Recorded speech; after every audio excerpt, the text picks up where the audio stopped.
Welcome to the Sovereign Center in the historic blue-collar town of Reading, Pennsylvania. This intimate arena, which opened in September, is home to hockey's minor league, Reading Royals. Tonight, it's home to boxing, which recently sold out this 8,200-seat facility, with Philadelphian Bernard Hopkins topping the bill. This time, it's the fighter with the intriguing nickname serving as headliner. In our main event, undefeated southpaw Andrew Six Heads Lewis will defend his WBA welterweight title against #1 contender Ricardo El Matador Mayorga. Unfinished business to be addressed in a rematch of a first fight that ended abruptly in a no contest. And in our co-feature, another left-hander, Félix Machado, unbeaten in 5 years, will put his IBF junior bantamweight crown on the line as he faces undefeated #3 contender Martín Castillo.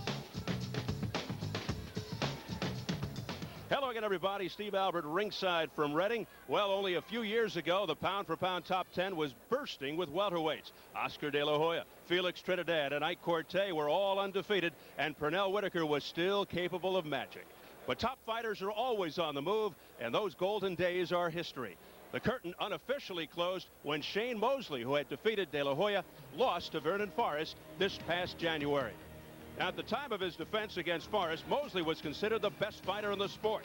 But in a shocker, the rangy Forrest overwhelmed Sugar Shane, scoring a pair of second-round knockdowns en route to a unanimous decision victory. Despite the exodus of the superstars, the battles at welterweight continue. 2 weeks ago on Showtime Championship Boxing, Antonio Margarito outlasted Antonio Diaz in a savage slugfest, with Diaz caving in round 10. And with that, let me bring on my ringside partner, former world champion Bobby Ches. Bobby, your thoughts on the changing of the guard in the welterweight division. Can the champions of today recapture the glamour of yesterday? Well, Steve, as time passes by, changing of the guard is mandatory. It has to happen. What we have now in Forrest, Margarito, and Lewis are 3 champions that don't have the reputations that the ones before them have had. They want to recapture that luster. They have to face each other, and maybe Sugar Shane Mosley as well. He's still in the division. They have to fight the top fighters and unify. Now, Andrew Six Heads Lewis has already said right after this mandatory, he wants to go to any one of those champions. And Mosley, if they step up and do the right thing, create those matchups, this division could heat up in a hurry. And later tonight, Six Heads Lewis will defend his WBA welterweight title in our main event. Let's get to it. We close in on our first bout as Félix Machado makes his 3rd defense of the IBF junior bantamweight title against unbeaten #3 contender Martín Castillo, getting his first world title shot. Let's take a look at highlights of Machado and Castillo. Back in July 2000, Machado registered a convincing unanimous decision in his rematch with Julio Gamboa to capture the vacant IBF 115-pound belt. The Venezuelan southpaw has since defended 2 times, including an impressive points victory over 3-time world champion Mauricio Pastrana in his last fight. Meanwhile, Castillo, an aggressive boxer-puncher from Mexico, has 4 knockouts in his last 5 fights, including an impressive 7th-round technical knockout over the previously undefeated Omar Adorno, a 1996 Olympic representative for Puerto Rico. And the challenger, Martín Castillo, coming in with a picture of his father, Gabriel, said he's dedicating this fight to the memory of his dad, who passed away about 3 years ago. Castillo fought for Mexico at the '96 Olympics, 21-0, 13 knockouts, pretty good power. Has not come close to losing since turning pro in '98. Has won several minor titles, 161 amateur wins, including over current world champions Floyd Mayweather and Eric Morrell. Bobby, Castillo's had some impressive victories, but tonight really a major step up in class. Well, you know, it's time for him to step up. We had a nice interview, and he said, you know, I have the same amount of wins, more knockouts. I believe I'm more versatile. It's time to step up. He wants a shot at the title. He's not gone the distance, title fight distance, so that's a big fact for him. But a step up in quality of opposition, absolutely. We'll see how he handles it tonight. Meanwhile, he'll be going up against the champion, cagey, rangy Félix Machado, a smart southpaw, 21-3-1 with 11 KOs. He's 9-0-1 his last 10. Off the good-looking win over Pastrana, but that was over 9 months ago. Scheduling problems, waiting for a mandatory, the explanation, getting the big hug from a promoter who looks vaguely familiar. Despite the inactivity, could his ring savvy, his overall boxing skills, speed, and championship experience be the differences tonight? I think if there's going to be a big difference tonight, it'll be in the experience that he's had at championship level. He's been 12 rounds 5 times. Castillo has never been past 10. If this fight is close and gets long and late, that could be the biggest factor. And the only other factor would be if he can stay outside. He's a better boxer from the outside. Castillo better on the inside. Those are the 2 factors for the champion. Machado looking very relaxed, smiling. Let's check the numbers as we go to the tail of the tape. Castillo 4 years younger. Machado hopes to capitalize on his height and reach. 2 weigh-ins for the title fights here in Pennsylvania this morning. Machado almost 122, Castillo 119.5. And if you're 10 pounds more than the first weigh-in and you win, the title becomes vacant. No problem here. Here are the rules. No standing 8 count, no 3 knockdown rule. A fighter cannot be saved by the bell in any round. If an accidental headbutt occurs before the end of the 4th, the fight is ruled a technical draw. If it happens after the end of the 4th, they go to the scorecards.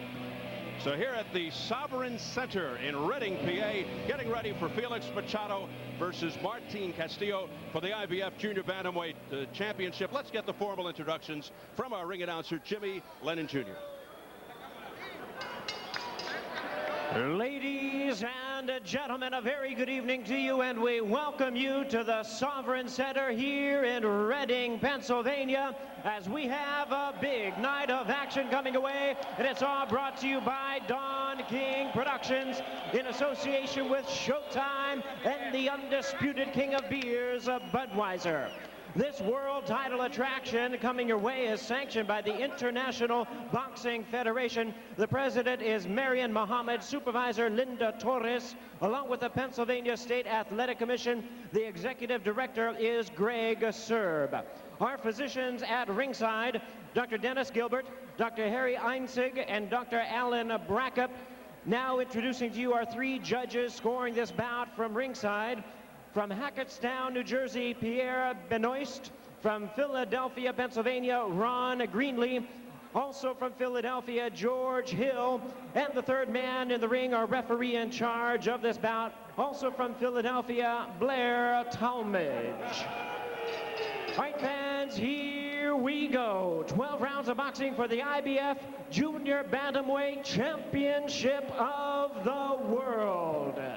Introducing to you first the challenger on my left, fighting out of the blue corner, wearing blue trunks with white trim, hailing from Mexico City, Distrito Federal, Mexico. His weight right at the limit of 115 pounds, a member of Mexico's Olympic boxing team. His professional record is unblemished at 21 wins, no losses, 13 wins coming by way of knockout. Here is the IBF number 3 ranked junior bantamweight contender, introducing the undefeated Martín El Gallo Castillo. And his opponent across the ring, the defending world champion on my right, fighting out of the red corner, wearing black trunks, hailing from Bolivar, Venezuela. His weight 114.5 pounds. His record stands at 21 wins, 3 losses, 1 draw, with 11 wins coming by way of knockout. Tonight, ladies and gentlemen, he is making the 3rd defense of his title. Here is the IBF Junior Bantamweight Champion of the World, introducing Félix Machado.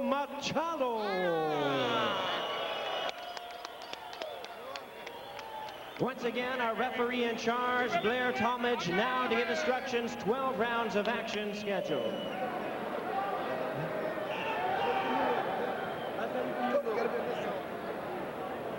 Now, I give you instructions in the dressing room. Do you have any questions?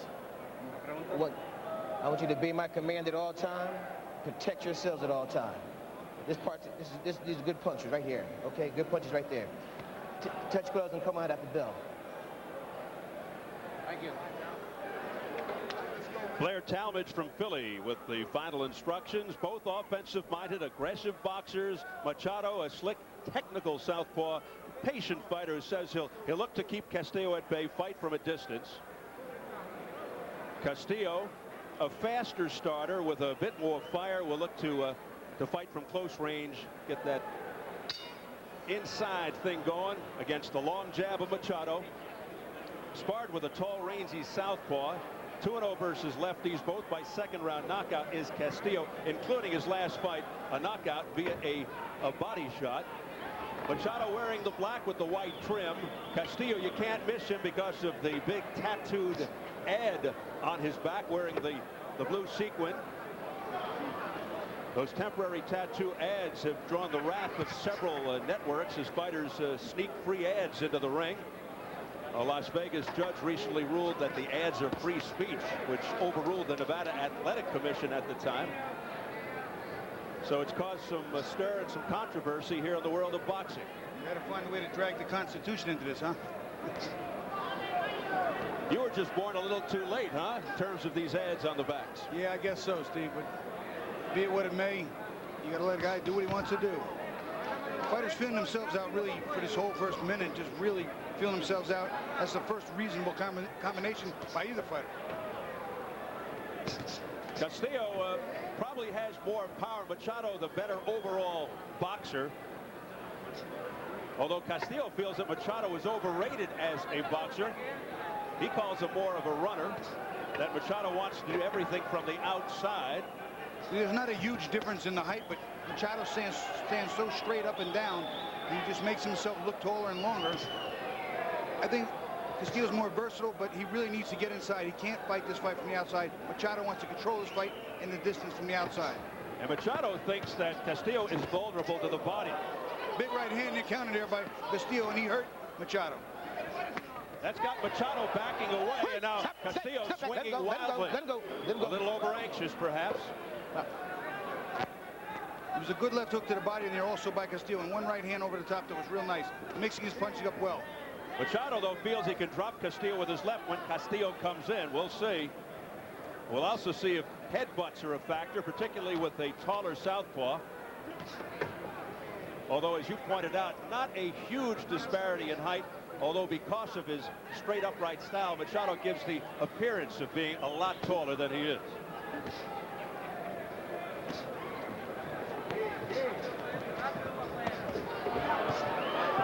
Under 30 seconds remaining in the opening round, scheduled for 12. This is the IBF Junior Bantamweight title fight. It's held by Machado. His third title defense. He's 21-3-1 with 11 knockouts, wearing the black trunks. 3-1-1 in world title fights. 29-year-old out of Bolivar, Venezuela. Castillo undefeated, 21-0, 13 KOs. A 25-year-old from Mexico City. Bobby Chez, give us your keys to victory. Start with Félix Machado. We talked about his height and reach. Well, he has to use that height and reach. Try and keep Castillo at the end of his punches. That'll be to his advantage. Also, set the fight distance. Using that height and reach to his advantage is absolutely key. And lastly, the straight left hand. As a southpaw, it's his best weapon. He's pretty accurate with it. For Martín Castillo, take the fight on the inside. He cannot win this fight from the outside. Just too long arms to get around. Also, once he's inside, work the body. He'll slow down the legs on Machado. And lastly, outwork Machado on the inside. You can't let Machado just tie him up. When he works his way in, he's got to work when he's inside. Our translator is Iris Violeta.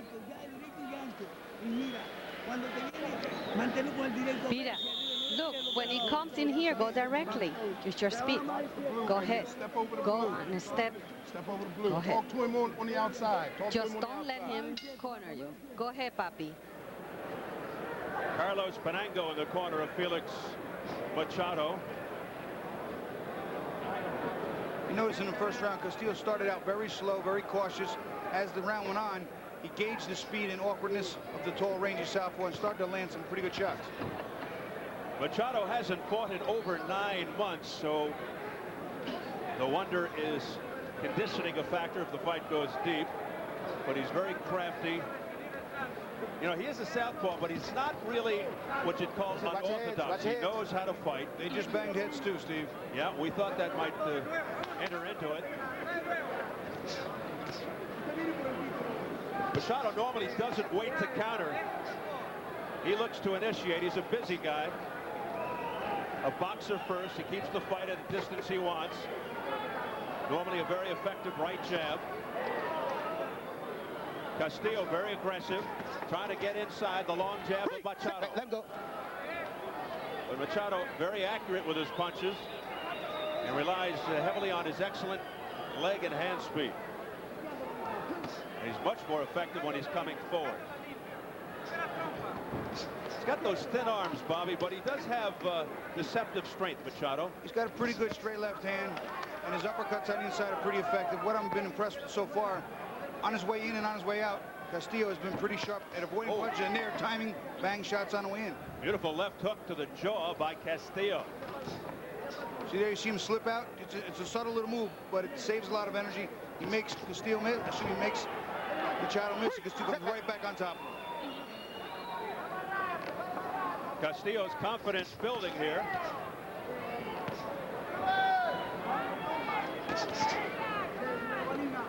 Machado looking for the left uppercut, but missed. A lot more movement from Castillo here. Thought it might be the opposite.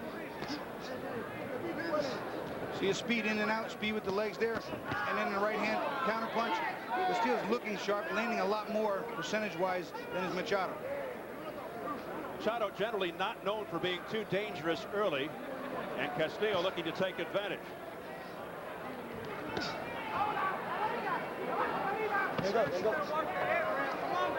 Machado opens up a bit there with a combination. Machado comes on. Machado now finding the openings and landing.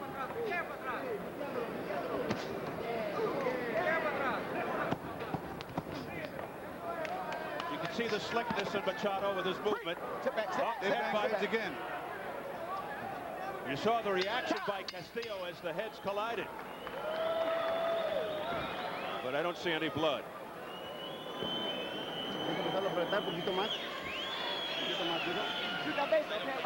Watch your head. More, give me some more. Just keep doing it to your left. Just don't cross it. Just do the javelin and just do it with your body. He doesn't have anything to do anything to you. Nothing. So now you just like not nervous. You just began. Just. You're gonna watch here. Okay, you have the taller southpaw here, and Castillo bends a lot. He's gonna come off to the side, and their heads are gonna crush right on each side. You can see the heads bang. Comes up on the inside, right there. You see the heads bang. Shorter man coming up in the second one. Similar situation. Comes in, and their just head runs right into another one. Right into him. When a southpaw is involved, we see more headbutts simply because of the position and angle of the fighters. And Castillo victimized in that last round. It's round 3 scheduled for 12 for the IBF 115-pound belt. And with a fighter that stands so straight up like Machado, you're always going to see some headbutting because people are going to come in underneath him, and he's going to have to bend somewhere. They're going to collide heads. Left hook to the neck area by Castillo. Good counter punching. Straight left hand by Machado. And Machado's not giving an inch as Castillo comes forward like a bull. Castillo's not working in behind his jab too often. He's doing a lot of countering. Some of it good. Sometimes, though, you just need to work this straight jab in.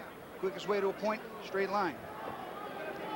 Both showing movement now. Nice straight left to the nose. The bridge of the nose by Machado. Machado's landing a lot more frequently now as this fight goes on. There's a nice left uppercut to the belly by Machado. Machado really showing his ring savvy now.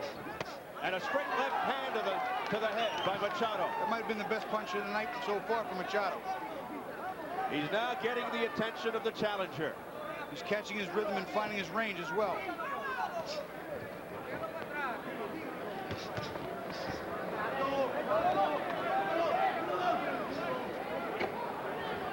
It would behoove Castillo to move to his left to stay away from the power of Machado. Machado again coming forward. Still blocking pretty well on the inside, showing some good defense, good head movement with his hands up. A lot of leg movement by the champion. Machado in the black.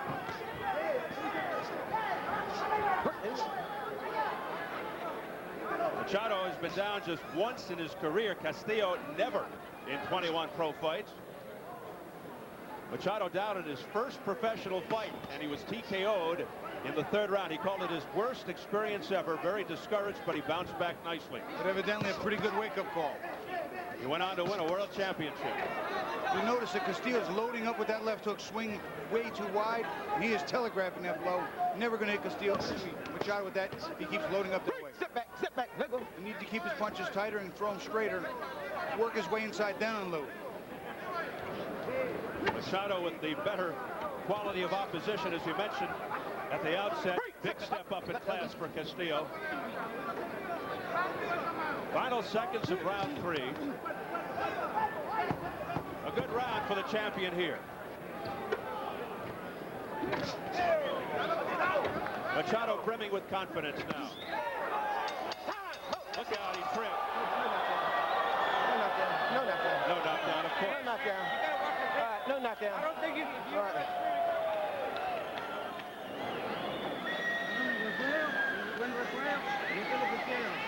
This is what I want. You had to tell them you are the champion. You win the fight. I'm the one. When I say you do, okay?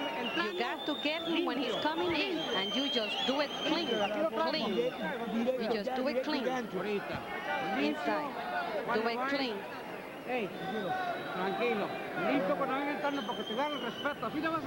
You watch the champion Machado work in behind the jab and throw that straight left hand right on the nose. Lands clean against Castillo. Best punch of the round. Now Castillo's trying to work his way in, but he's swinging wildly. Big left hook. It's nothing but air. And now we're going to see a little slip at the end of the round. Just a little trip. There it is. The tangled feet. Something you always have with a southpaw fights an orthodox fighter. Machado told us that he thinks Castillo is very vulnerable to the body. When he feels those hard body shots, he begins to run. Castillo got off to a fast start. That is normal for him. Let him go. But that fire that burned at the opening bell is now flickering. And it's been all Machado since.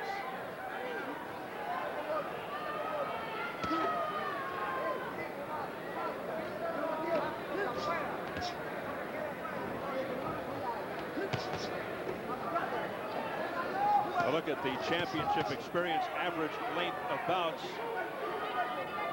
As I was saying earlier, the longer this fight gets, the better it is for Machado. Well, he's got most everything going his way. As mentioned, the only edge Castillo might have is in the power department. But Machado is so quick, he's able to elude a lot of the punches by Castillo, negating the power. Not only that, but Castillo, once again, is not working behind the jab. He works him behind the jab. Number one, he puts a hand in the face of Machado, shuts down the distance, and then he can unload with his power shots. He's trying to leap in with power shots. Castillo just not quick enough to catch Machado like that. And Machado is fighting a smart fight in that he's keeping the challenger at bay with that long reach, fighting the fight from the outside. Why get in there and trade with Castillo and risk losing?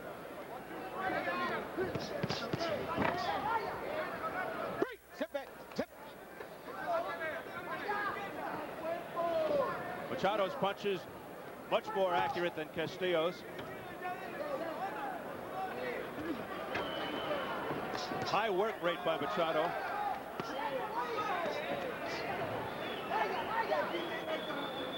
And it appears as if the 9-month layoff is not affecting him at all. Once again, on the inside, Machado's going to tie Castillo up. He's going to hold him. And that's, you can see the frustration there by Castillo.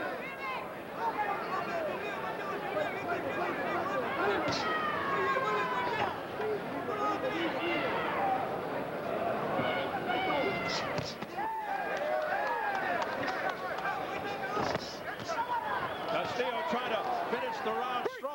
And he did just that, Stevie. Landed some nice combination, but he can't move straight back against a long-armed fighter like Machado. He's going to get caught on the tail end of those blows. He's got to step to one side, left or right, counter up inside. Castillo trying to drive in and get inside. Pretty good left hand right on the neck by Castillo. That's it. Still to come, our main event, Andrew Six Hits Lewis versus Ricardo Mayorga for the WBA Welterweight Championship. We'll take you backstage into the dressing room of the challenger, #1 WBA contender, Ricardo El Matador Mayorga. His kid's got a lot of personality. He can talk. There with cutman Al Banani, getting his second crack at Lewis following the no contest back in July in LA, where he thought the champion had the home court advantage, so to speak. Later, he'll take on 6 heads Lewis, and he predicted a 3rd round stoppage.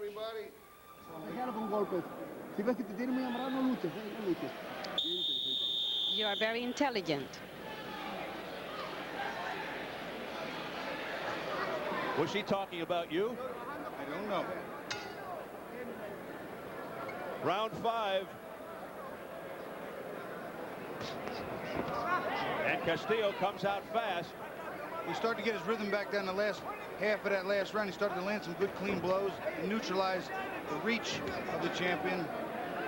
Probably pulled out that 4th round, but he's got to stay on track. Scheduled for 12 for the IBF 115-pound championship.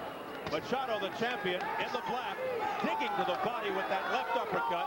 Castillo, the challenger, in the blue. El Gallito printed on the front of his trunks, which means the rooster.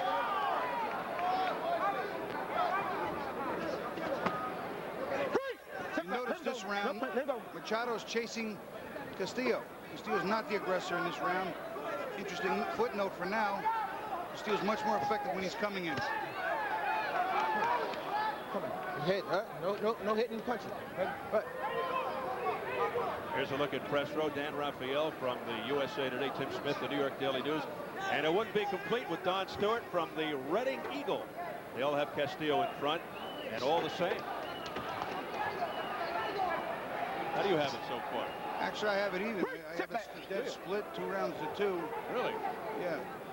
There was one close round that Castillo could have swung, but I thought that he missed a few more punches, and that one swing makes it 39-37. Well, that's because this is broadcast row. That's press row. Press row. And of course, the general feeling is that you have to do more to take a belt away. Right, 2 of the first 4 rounds were very, very close to razor thin, and a flip there is 2-point swing, which any one of those close rounds that you flip on my scorecard makes it exactly the same as press row. I have no problem with that right now. But I love it when you disagree with them, or when they disagree with you. It makes it more exciting. Makes it dramatic.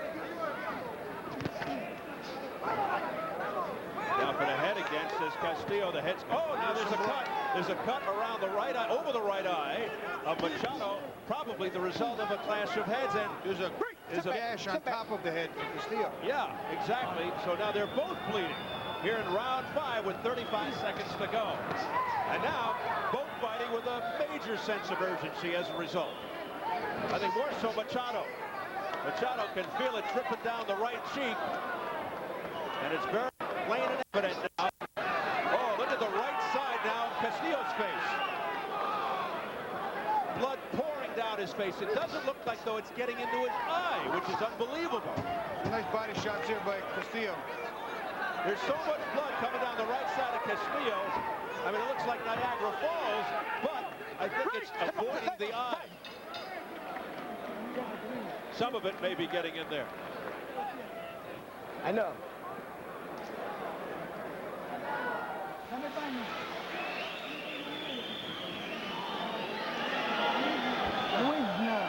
It's nothing. It's just nothing. Luis, we're going to work with him.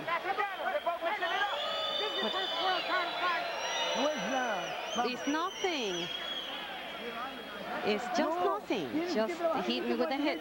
You have to really work diligent. You have to go direct. Nothing. Oh, no. Why you stop it, Doc? Why are you going to stop this? What? Yeah. I'm the best of the business, doctor. My name is Miguel Diaz. Okay. Oh, don't worry about this. Believe me, don't worry about this. Thank you, doctor. It's nothing. One more round. Thank you, doctor, very much. Boy, Miguel Diaz going wild there in the face of the ringside physician, Bobby, Dr. Dennis Gilbert, saying you can't stop this fight. It's all right. As Iris was pointing out, they kept saying it was nothing. Watch what's going to happen again. We have the tall fighter who stands straight up. Castillo bends his legs, comes up underneath. Their heads right about here clash, and it's just a nasty cut on both. He bends, comes in, and the man standing up, who comes down now, look at that head clash. Head to eye, one head's cut, one eye's cut. Well, if this thing is stopped as a result of this, they go to the scorecards now.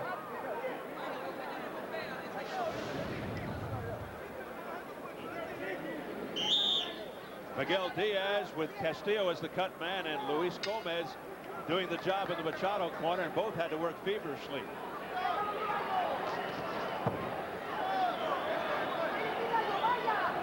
Round 6, and things really getting dramatic now. That cut immediately opens up again on the right side of Castillo's face. It opens up just a little bit with Machado. And Castillo really fighting with urgency now. He's just winging. He's swinging with desperation. He swung Mike Tyson-sized left hooks. He's trying to get this fight over now. Oh, yeah. Big left hand there by Castillo. It's target practice for both. But Castillo's trying to end this thing on one punch. Well, you know what? I think they're worried about the cut, but it was declared a headbutt, so it wouldn't be an automatic stoppage and loss. It would be going to the scorecard. Oh, yeah. So if his corner thinks he's winning, they shouldn't have a problem with the stoppage. The right ear is drenched in blood of Castillo. Machado, the luckier of the two in terms of the cut. And now a push by Castillo. Castillo has been known to use roughhouse tactics. He knows all the tricks. A rough kid. Missing wildly with those lefts and rights. Machado just coming down his right ear. His right ear is just a pool of blood, Castillo. Doesn't seem to be going anywhere near the eyes, but it is coming down his ear. I mentioned that when the cut first originated, that it didn't seem to be going into the eye, obscuring his vision in any way, which is the big concern. It's all the way on the right side near the ear. And that's very fortunate for Castillo. And that may be a big reason why the ringside physician let it continue. When Castillo continues to just swing away, hoping to end it as quickly as he can under the circumstances. You know what he should do, though, and I'm surprised the corner's not telling him to stick to his fight game, is if they get stopped because of the accidental butt, and they believe he's ahead, he wins. So just keep doing what was getting you there. He started to take over, and everybody's in a panic now. Castillo's cut emanating from the top of the head and dripping all the way down and pouring all the way down the right side.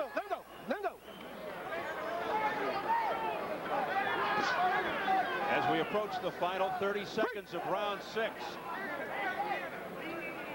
Meanwhile, Castillo continues to come forward. Hardly any blood from Machado's cut. Let it go, let it go, let it go. Let it go. And it's in a good place as well, off to the right side, not getting into his eye. Oh, a little bolo action there by Castillo, feeling his own. Sit back.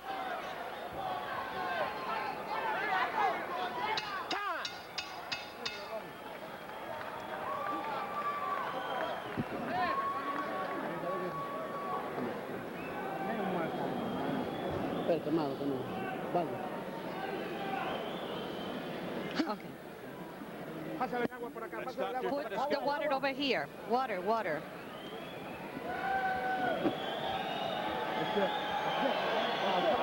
Oh, he's stopping the fight. Closing. He's stopping the fight.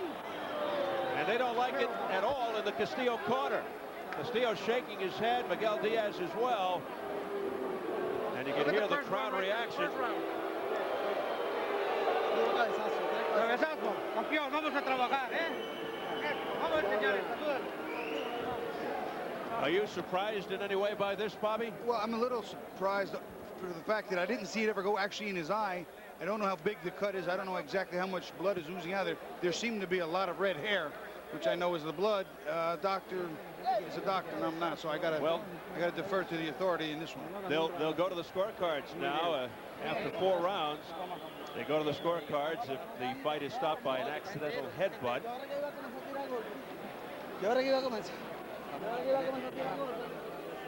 And it's going to be interesting because earlier they had Castillo, at least press row had Castillo ahead. Of course, it's in the hands of the 3 ringside judges, Pierre Benoist from Hackettstown, New Jersey, Ron Greenley from Philly, and George Hill, also from Philadelphia. So look, concern there on Machado's face because the title is at stake, and it ends on a headbutt. And Castillo could be ahead. The trouble began in round number 5. Look at the overhead view here. You watch as Castillo's coming in, leans up and comes in right there. He comes back with his head. Watch both heads land. Oh, I'm sorry. They already clashed on the way down. It was a grazing shot. Maybe a better angle. Right there on the way in. I mean, they just slammed heads. His eye was immediately cut. Top of his head is immediately cut. 2 for the price of 1. So now we wait for the decision of this abbreviated fight as a result of the cut. There's the cut, not as bad, obviously, over the right eye of Félix Machado toward the side. So it really wasn't hampering him all that much. And the blood that was cascading down the side of Castillo's face, not much of it was getting into his eye. But it just looked awful. Jimmy Lennon Jr. is now ready for the decision of this controversial fight. So let's go to our ring announcer, Jimmy Lennon Jr. Ladies and gentlemen, this bout has been stopped at the end of round number 6. Our referee in charge, Blair Talmadge, stops the contest upon advice of the ringside physician. We go to the scorecards with a technical decision. Here are the score totals. All 3 judges score the bout exactly the same, 58 to 56. All 3 in favor of the winner, and still champion Félix Machado. There you have it, Machado, the winner by whatever you want to call it, technical decision, unanimous decision. All 3 judges had it 58-56, Bobby. A unanimous technical decision. I thought Castillo had a slight lead, but just by a point. I had it 58-57, 3-2-1 even. Very, very, very close. You know, 1 round there, I said, is a 2-point swing. It's just too early. There's no real closure here. Well, he'll take it any way he can. Machado retains his IBF Junior Bantamweight title, his 3rd successful defense. Ups his record to 22-3-1 and makes it 10-0-1 in his last 11, and he becomes the first person to beat Martín Castillo, who drops to 21-1.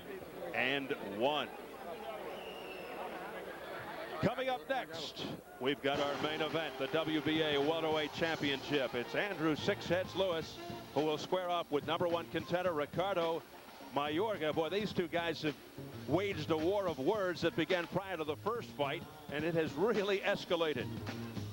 Let's take you into the dressing room of the only champion from the small country of Guyana, Andrew Six Heads Lewis. Personable, fast-talking, as legend has it, the nickname Six Heads was derived when he was 7. Young Andrew scored a knockout, and when his blurry-eyed opponent came to, he told the referee, please stop the fight. I see 6 heads in front of me. The name just stuck. Everybody calls him Six, even his mom.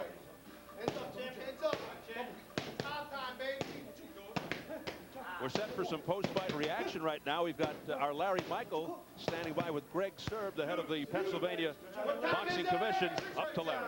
All right, Steve, first of all, Greg, how bad were the cuts on both fighters? Both fighters' cuts are bad. They're both going to need stitches. The doctor said both cuts, both are going to need stitches. Now, Castillo, they said they give him 1 more round. Was that the referee's discretion at that point? Well, that was at the doctor's discretion. The cut for Castillo was high up in his head. They were trying to see if they can give him around, see where the blood was going to go. But obviously you saw it was running right to his eye, and that's when the doctor said, that's it. All right, Greg Serb of the Pennsylvania Athletic Commission. Let me get the champion over here, if we can. Felix, come on over. Congratulations. Have this lady here be our interpreter.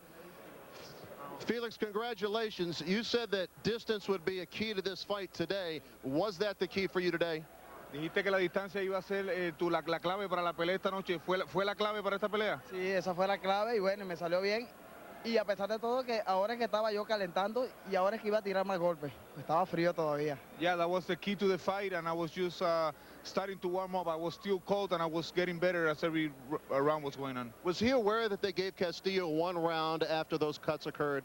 ¿Estás consciente que le dieron un round a Castillo luego de las heridas? Sí, sí, estoy consciente, pero el que me tiró los cabezazos, sobre todo, ustedes vieron, y en cámara usted puede ver en cámara lenta que fue él el que me dio los cabezazos. Claro, no fueron intencionales, pero fue él el que me los pegó. Yes, I'm aware of it, but I think he's the one that gave me the headbutt. It wasn't intentional, but he was the one that bothered me. His corner, your corner, complained about headbutts early in the fight. Did you sense that that might be a problem throughout the fight? Tu esquina se quejó de cabezazo temprano en la pelea. ¿Tú pensaste que eso podría ocasionar un problema en la pelea? Sí pensé, pero dije que bueno, si la peleaba en la tarjeta, nosotros estábamos ganando y vamos a ganar porque estábamos bien. Yes, I thought about it, but I thought I was ahead, so I said if it becomes a problem, I was still going to win. Let's take a look at some of those headbutts. What were you thinking in round 2 as the first headbutt occurred? ¿Qué estabas pensando ahora cuando pasó el primer cabezazo en el round 2? No dije nada. Lo que le dije a mi esquina, bueno, un cabezazo me dieron, pero mi esquina me dijo que no me preocupara porque no era nada grave. No, I didn't say nothing. I just told my corner I received a headbutt, and they told me don't worry about it. It's nothing to worry about. Further on in round 5, another headbutt occurred, and that was a nasty one. Después en el round número 5, otro cabezazo, y ese fue bastante fuerte. ¿Qué piensas de eso? Bueno, ahí, lo que te puedo decir, que dije, bueno, esta pelea la pueden parar por alguna de las dos partes, porque de verdad que los dos estábamos echando sangre bastante. Él, sobre todo más él por aquí que se Yeah, it was a tough headbutt. It was a strong headbutt, but I said somebody's going to get hurt here. He was bleeding more than me, and I thought it was going to stop the fight. Good, successful defense of your title. What is next for you, champion? Buena defensa del título esta noche. ¿Qué es lo próximo para ti, campeón? Bueno, estamos esperando hablar con mi apoderado, bueno, con Don King, que yo creo que no tiene 2 peleas más por ahí, o 2 o 3 peleas. Y bueno, prepararme. Y lo que quería decir también es que felicito a Castillo porque fue peleador y yo sabía que la pelea iba a ser así, de esa forma. Well, my management team and Don King are the ones who got the last word. I want to congratulate Castillo. He did a good fight, and he was a good fighter tonight. All right, thank you. Congratulations. A bloody end of this battle, and the champion defends his title successfully. Back to Steve. All right, Larry Machado told us yesterday he dreams of becoming the unified champion at 115, then perhaps move up to 118, which has the bigger names. Let's check out the scoring for Machado versus Castillo. This is how the ringside judges saw it. They all had it the same. 58-56, Benoist, Greenley, and Hill, as we reported earlier. And then according to the folks along press row, let's see how they judged it. Dan Raphael of the USA Today had Castillo winning 58-56. They were unanimous in the other direction. I had a 58-57 for Castillo. Tim Smith from the Daily News in New York and Don Stewart from the Reading Eagle. They all had Castillo winning at 58-56, just the antithesis of the ringside judges. All right, let's switch gears for a moment by saying, yes, it is on. After 6 years in the making with numerous starts and stops, Lennox Lewis versus Mike Tyson for the heavyweight championship of the world has been announced to officially take place on June 8th. Now, since originally coming to terms at the beginning of the year, the fight has bounced from Las Vegas to cities around the world, including at various times Amsterdam, Dublin, Beirut, Barcelona, Los Angeles, Detroit, Washington, D.C., New York City, and finally to settle in Memphis, Tennessee. The fight marks the unprecedented coming together of Showtime and HBO to present what will certainly be an extraordinary milestone in sports history. Turning back here to Bobby Ches. And Bobby, what does Lewis bring to the table, and what does he have to do to win? Well, Lewis brings a lot to the table. He's a classic boxer puncher. He's got great range and height, good weight. He's got a good jab when he's working it, accurate, and he's also got a big thunder in that right hand when he lands it. The only question with Lennox Lewis is he durable. Twice, not once, but twice, he's been knocked out by one single shot at the hands of 2 different heavyweights. That's just not a good thing for him, but what he has to do is do what he did with David Tua. Keep his man on the end of the jab, use the combinations, not let him be dangerous, When he does that, he is hard to beat. And there is still that school of thought that if things are not going Tyson's way, he's liable to snap and do something outlandish. What do you Mike think? Tyson is a very aggressive, powerful wrecking train at best.